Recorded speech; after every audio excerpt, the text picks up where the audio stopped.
الحرارة نصف درجة الغليان. السلام عليكم متابعي قناة شكماكم أحسن سعيد. قبل البدء لا تنسى الاشتراك وتفعيل الجرس ليصلكم كل جديد من أخبار العاجلة والمهمة.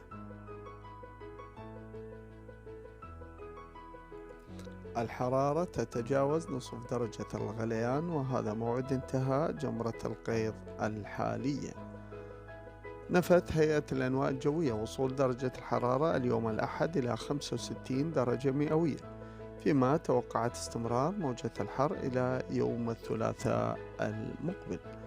وقال متحدث باسم الهيئة عامر الجابري في تصريحه الوكالة الرسمية أنه من المتوقع أن تصل درجات الحرارة اليوم الأحد إلى 52 درجة مئوية، ولا صحة لوصولها إلى 65 درجة مئوية.